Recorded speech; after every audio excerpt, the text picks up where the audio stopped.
Good morning, class. I am going to go over PowerPoint 7 lecture this morning. Before I start, I want to apologize for the prior 2 weeks of lessons and assignments.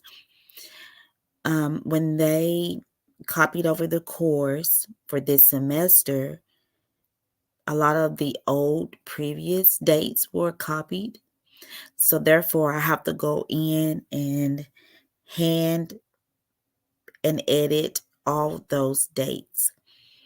So for some reason, sometimes it will let me, and then there are times when I get your emails and it's like I can't get in, I can't see it, or I can't view it. But I think I have figured it out. So hopefully going forward, the rest of the semester, we shouldn't have any conflicts, I hope, with you getting your assignments and submitting and taking quizzes. So for the prior 2 weeks, I will go back in, edit those dates, and give you plenty of time to complete the assignments, look over and review the lectures, and complete your quizzes if you haven't done so or wasn't able to do so already. So for chapter 7, we will be discussing creating high quality environments. I know as early childhood educators, we always hear the word high quality care. What do you think, or what do you feel like high quality means to you for the classroom, for your teaching staff, and for your families?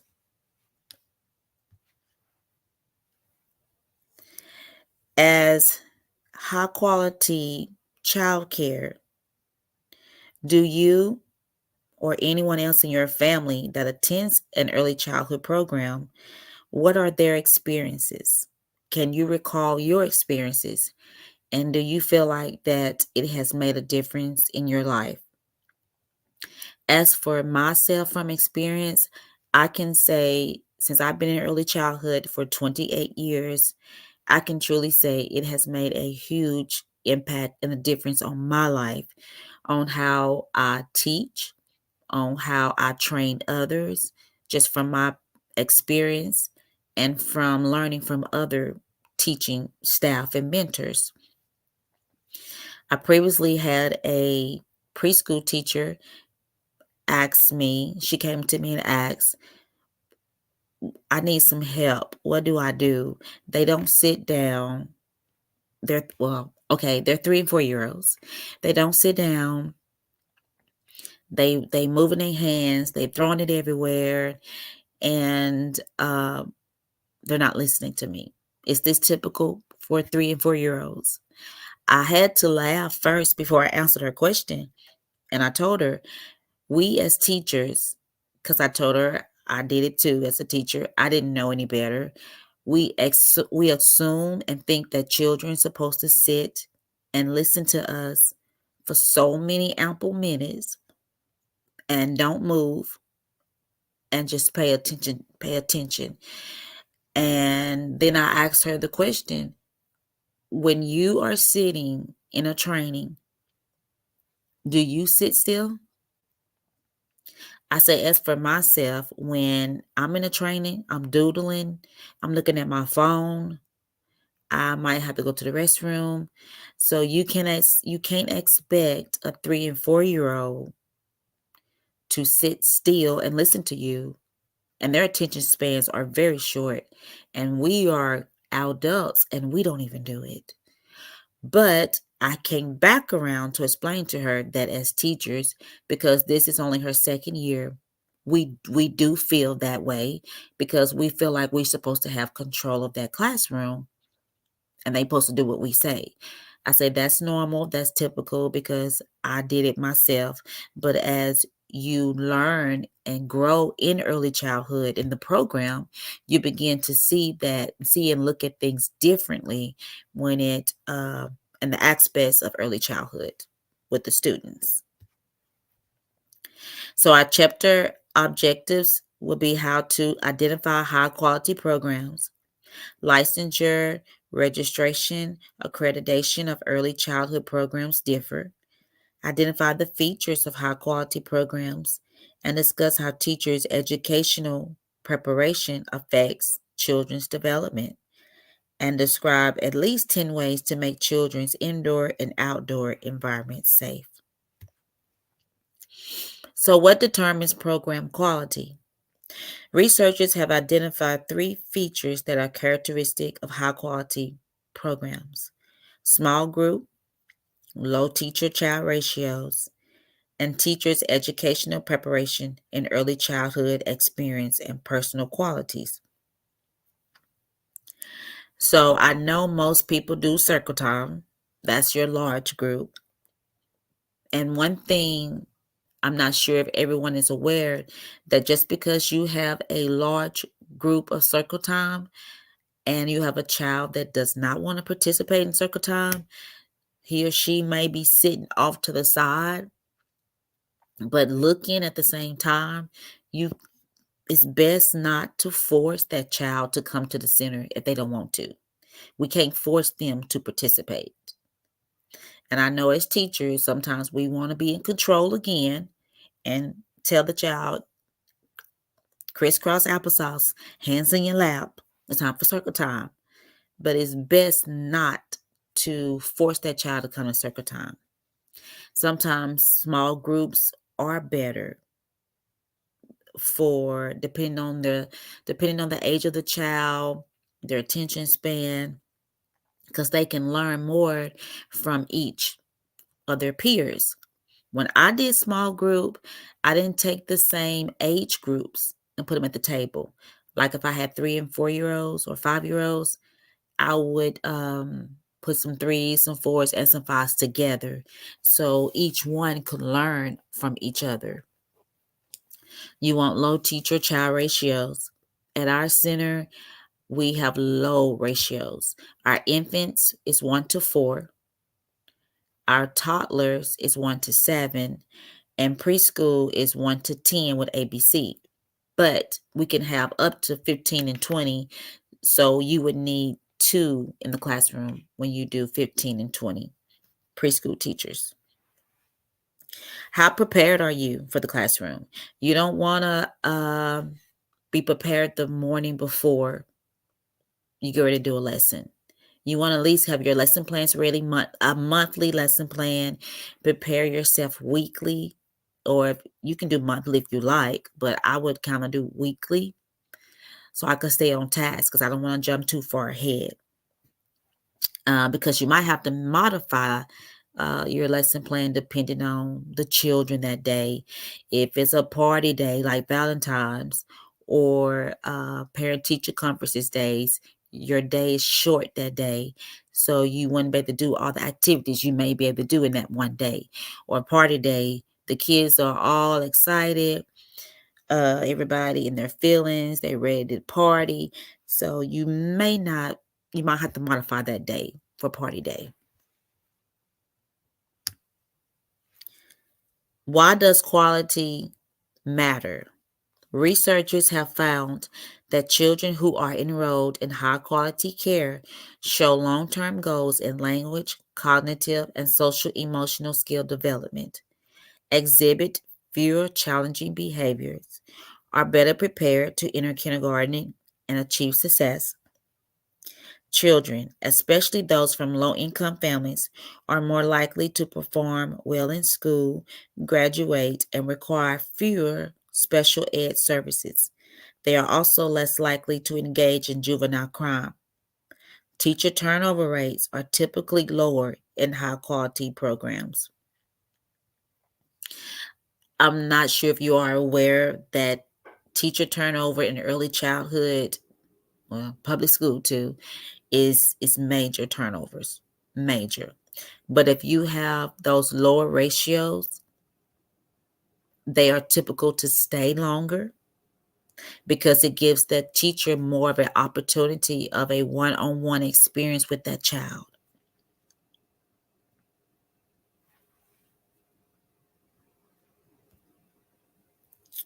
And I'm going to go back to that slide and I want to iterate. I had a student that I worked in a preschool classroom. Well, when I first started, he was in the toddler class, and he was out of control with behaviors. He was flipping chairs. He was flipping tables. I mean, just out of control.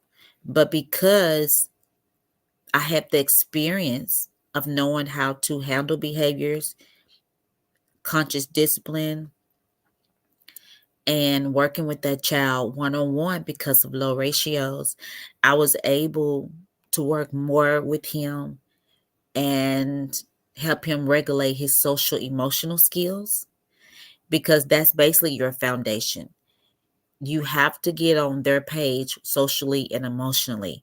Without those skills, you would not be able to teach them. That's your foundation, social emotional first.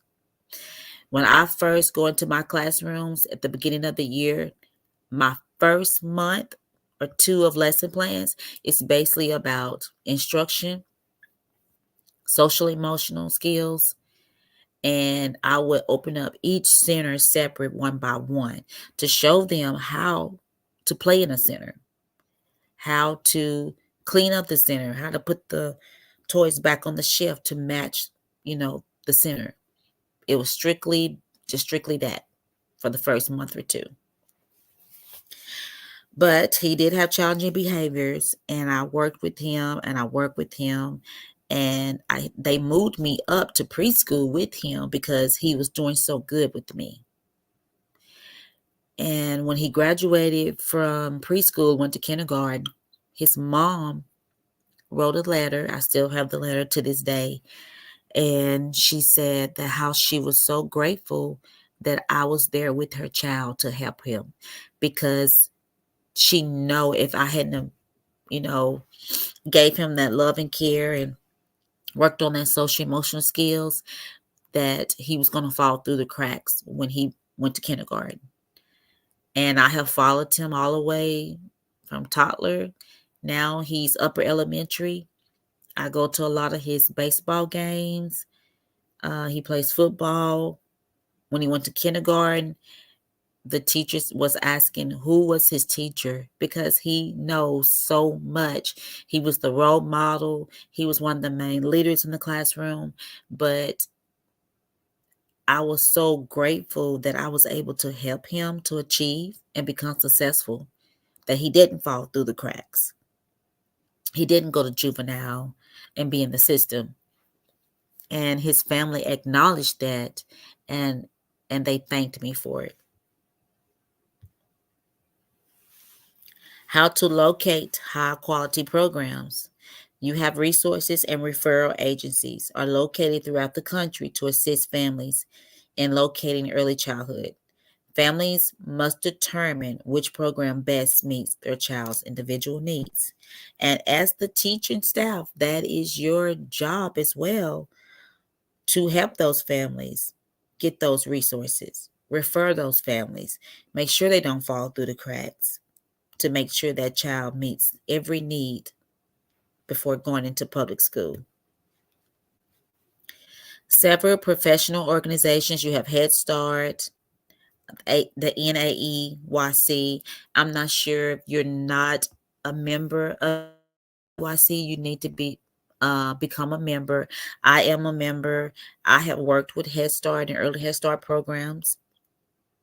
The National Association for Family Child Care recognize exceptional early childhood programs through accreditation programs. Each organization has a quality standards and review criteria. Participation is voluntary and requires a combination of self-study and program review. We also have the AECA here, that you can become a member of. License programs. There are no uniform national licensing standards. Caring for Our Children attempts to address this problem by providing a set of research-based recommendations. Each state establishes and enforces its own child care license and regulations. That would be with DHS, the Department of Human Services. Early childhood programs such as operating churches are exempt from licensing requirements in some states. When I worked for Head Start, when I first moved here, we were in the bottom, well, it's not really was a basement, but it was the bottom level floor of a church here in Fort Smith. We had early Head Start and Head Start. But we were not one of those states that did not have DHS licensing. We had to follow those regulations. Reflection. What are the advantages and disadvantages of allowing individual states to establish and enforce their own licensing requirements? Do you think that would be a good fit for some states to come up with their own regulations? Or should you feel like it should be across the board one thing, like we are with the state of Arkansas? We all follow the same guidelines for the playground. They have fall zones on the playground, hand washing, ratios. The majority of our ratios are all the same. Do you the advantage or disadvantage? Areas that are commonly examined, as part of the licensing process include teacher qualifications. So across the state, they would like for you to have a CDA, a high school diploma, a CDA, your AAS, staffing ratios, we discussed those earlier, group size, curriculum plans. Some of you may use Better Beginnings, Adventures of Learning, Adventures of Toddlers, emergency preparation and services, fire drills, tornado drills every month.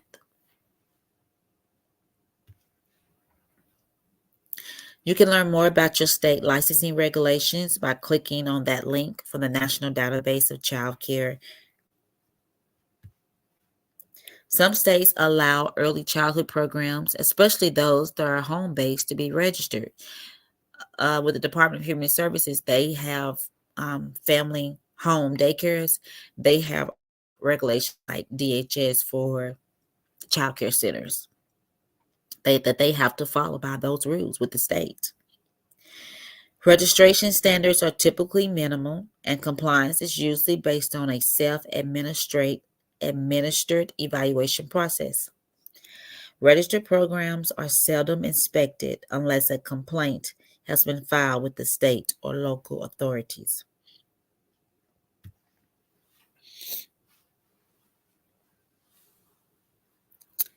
Think, pair, and share. Take a few minutes to consider the pros and cons of requiring early childhood programs to be licensed. We won't be forming groups, but take a minute to just think about DHS licensing. What all goes into becoming licensed? If you don't know, you can always pull up the DHS licensing requirements, minimum license requirements, and print it off, and it can give you each section, what the teaching staff are required, the qualifications to work at the child care center. And then they, like I said, they have the different ones. They have the family, and then they have the home, the family home centered, and then they actually have the center base. Teachers have an ethical and professional obligation to protect children's safety and well-being. Young children are especially vulnerable to hazards in their environment. Young children have limited ability to recognize unsafe conditions and to anticipate the consequences of their actions. Young children's motor skills are often not as well developed as their intentions. I was monitoring a classroom. I went in the classroom one day, not saying that it's our center where I'm at now, but I do recall going into a classroom. And I guess because I have that experience, thinking outside the box. So I'm thinking of every type of way to make sure that our children are safe.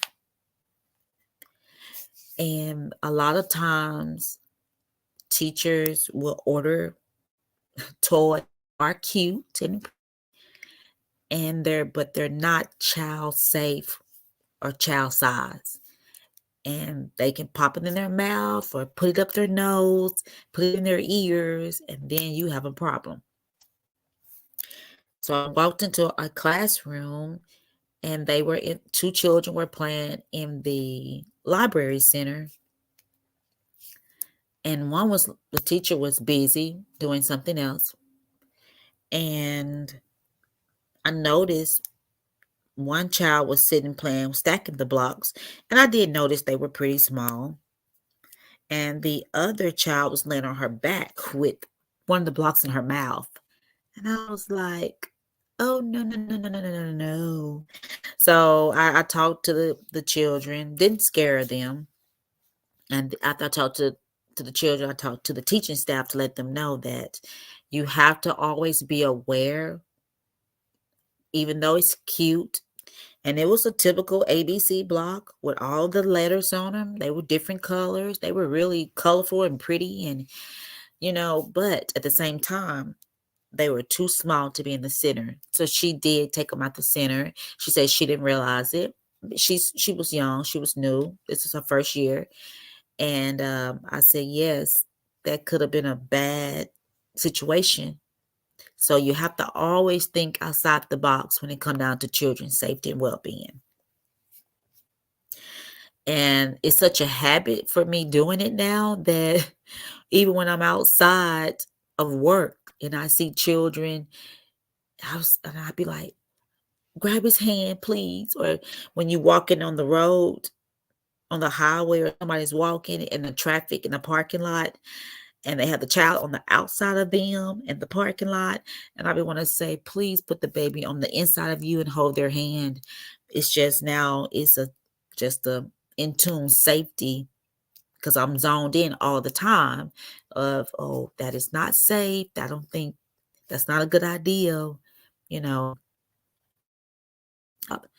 Professionals. We are always mandated reporters, and we are always ethical and looking out for the child's well-being.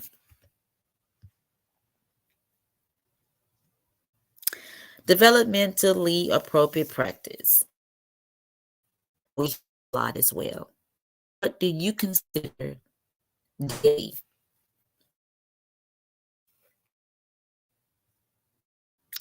Indoor safety. When creating safe indoor environments, special attention should be given to the building location, adequate space and storage, room arrangement is a major, building security, fire safety and evacuation plans, bathroom facilities and sanitation, lighting, ventilation, and air quality. As we know, with adequate space and storage and room arrangement is a biggie when you are being monitored with Eckers and Itters, because loud centers are together, quiet centers are together, art need to be close up to the sink. If you're in the toddler in the infant room, your changing table needs to be close to the sink so you can wash your hands properly after changing diapers. Fire safety and evacuation. Do you have to evacuate? You're going to have to go into a parking lot. Especially if it's a busy parking lot, is that safe? You have to think about that. Lighting, ventilation, air quality. When Eckers and Itters come and monitor you, that's one of do you have enough lighting in the classroom of ventilation? Now, I do know with Eckers and Itters, sometimes where you're located is not feasible and it's not your fault. So they are very well acknowledged that, I can't put any more lights in this classroom. So we're doing the best that we can with the lighting. or I did the best I can with the adequate space because the room is too small. Inventory checklist. Program administrators, me, should work closely with local law enforcement, fire, and safety officials to assess a program's risk and to develop security plans that would protect children and staff members. Critical documents should be prepared and stored in a designated folder. All program staff should be familiar with its location and contents for quick retrieval in an emergency, such as fire, earthquake, hurricane, and unauthorized intruders.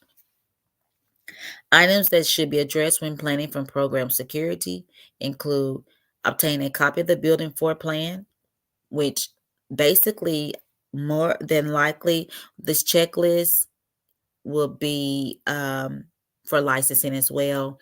Before you can even open up a center, you will have to get a floor plan of the building.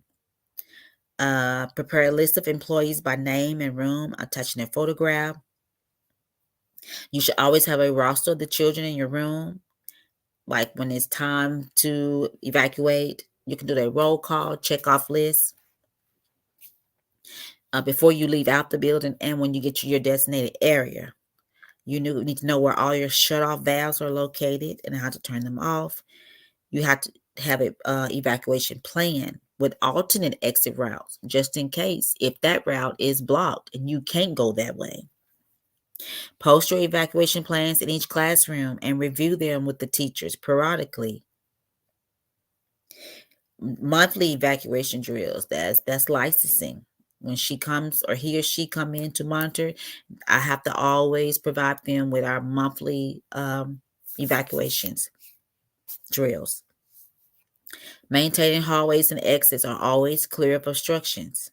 Making copies of emergency authorization forms and contact information that needs to be in your clip of a binder when you do your evacuations. That should always be in your backpack or your binder, whatever you have it located, so you can call your families. Assign specific emergency responsibility to individuals, personnel. Right now, I'm the only one that goes back. Well, when we do the drills, I actually go into each room to make sure everyone is out that classroom.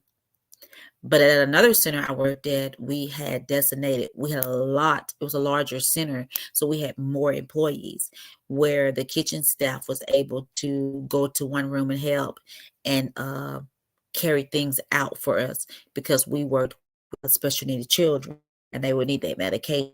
So the nurses were responsible for the medication. The cook was responsible for bringing out items and helping in classrooms. Okay. Informing families about the program's security plans and include the information in your parent handbook and keeping an emergency food and water supply on hand. Develop an evacuation plan. Plan at least one alternate escape route from every room. Post a written copy of the plan by the door of each room. Review plans with the new personnel. Designate one person to call the fire department, preferably from a telephone outside the building. Be sure to give the fire department all the information, name, address, location of the fire, and whether or not anyone is inside. Do not hang up until the department does so first. Designate several adults to assemble children and lead them out of the building. Assign extra, such as earlier, staff, the clerical staff, to assist with younger children that needs the extra help, because we only have two hands, and sometimes you may have runners. So you need to make sure you know your runners, so you get somebody to hold their hand to walk them out. Designate one adult to bring a flashlight, the notarized emergency cards, and a class roster. Appoint one person to turn off the lights and close all classroom doors. Establish a meeting place. Once outside, meet at a designated location so everyone can be accounted for. Do not go back into the building. Practice fire drills. Conduct drills once a month. Plan some of those to be unannounced. When I do fire drills and tornado drills, I do not do them at the same time. I do them at different times of the day. Yes, we as teaching staff, we really get upset if you do a fire drill at nap because I just put them down. Or it's lunchtime. They're in the middle of eating. But you have to remember a fire or a tornado can happen any time of the day. So that's why it needs to be periodically throughout the day, because you never know when it's going to happen. And you want to be prepared at all times. Practice fire evacuation safety. Feel closed doors before opening them. Select an alternate route if hallway or stairways are filled with smoke. Stay close to the floor. Crawl to avoid heat and gases. And learn the stop, drop, roll technique. Use a stopwatch to time each drill and record the results. And I always have a stopwatch. I time them going from the time I said fire drill or code red, tornado drill, code gray. We start my time, see how long it takes us to get out that building. And I have to document it. Outdoor spaces. When outdoor environments are carefully planned and supervised, they provide all children with unique learning opportunities. Safe outdoor play areas reduce children's risk of unintentional injury and program liability concerns. Safe outdoor play areas are also easier and less stressful for teachers to monitor. That is so true. Now, I will say this. Outdoor time is not time for teachers to mingle and talk. I know that's what we think it is for, but it's really not. It's for you to get outside and give those children experience in learning with outdoor play. Duck, duck, goose, whoever wants to play. Hopscotch, riding a bike. All those gross motor skills, running, hopping, hop on one foot, throwing. That is not the time for you to mingle and talk to your staff and stand there and just, and I know we see it a lot because I have seen it a lot, but that's not the time for outdoor spaces. It's still learning time. Planning safe, quality outdoor environments requires that special attention be given. So if you're mingling with your teacher, your co-teacher, or you mingling with your co-teachers, your peers across the fence, you stand at the fence communicating, you're not giving attention to the child. And more than likely, that's when a lot of accidents happen on the playground. Providing adequate space to accommodate children's active play. Design play areas so they are easy to supervise. Select play equipment that is developmentally appropriate, safely constructed, properly installed, and accessible to all children. Eliminating poisonous plants and vegetation. Maintaining play equipment and surface materials in safe condition, and supervise children's play at all times. Transportation. I'm not sure every center does transportation. Our center does not. But when programs transport children, children's safety must always be a major concern. Vehicles used to transport children should be equipped with proper safety seats, seat restraints, a fire extinguisher, and a qualified outdoor driver. And a program-owned vehicles must require special insurance. And honestly, when I worked at a center where we did transportation, and I had my own van to drive, and it was two of us on the transportation bus. It was two, not one, two. And I had a roster, and we made sure we checked off each time. She would have to go back to the back of the bus, hit that button to make sure they were, and check on those seats when she go back there to make sure no child was left on that vehicle. The use of privately owned vehicles is risky and should be discouraged to eliminate program liability. If private vehicles are used, drivers should possess the appropriate license and insurance. Vehicles should be inspected for safety, and travel plans should be developed, reviewed, left with the director, and followed precisely. Motor vehicle crashes are a leading cause of death for children under 15 years of age. 1,093 child passengers ages 12 and younger died in motor vehicle crashes, and more than 139,000 were injured. That is an average of 3 deaths and 381 children injured each day. 38% of the children who died were not properly secured in a car safety seat.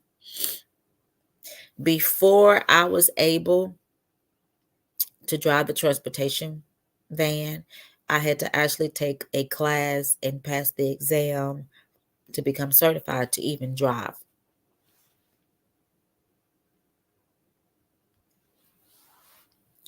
Child safety seats are known to reduce the risk of death in passenger cars by 71% for infants and 54% for toddlers. Guidelines for parents and caregivers. This would be a good information tool to give to your families. Because I noticed even when I had children my young children, most people do not know which way the car seat should be facing. And then you have a lot of families that put their little ones in the front seat with the airbags. So this is something just good information tools to provide to your families. Using the correct car seat or booster seat can be a lifesaver. Make sure your child is always buckled in an age and size appropriate car seat or booster seat. For the rear facing, from birth to age 4, forward facing, at least up to age 5, and then you have your booster seat, and then you have just a seat belt without the booster seat.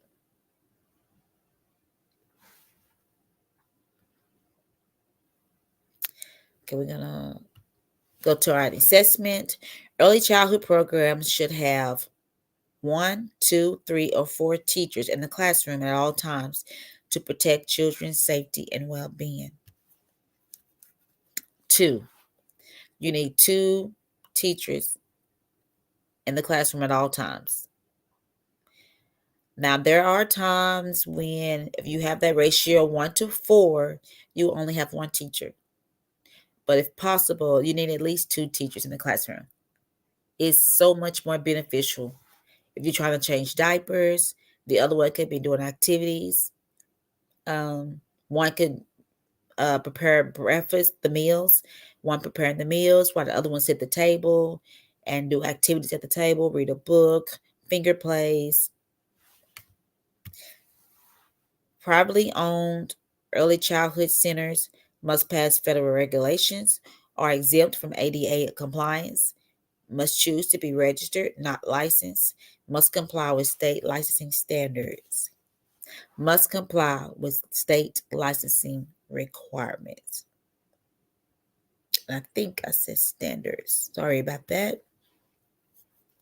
In many states, the minimum educational requirement to be an early childhood teacher is a high school diploma, 2-year degree, 4-year degree, or master's degree. High school diploma.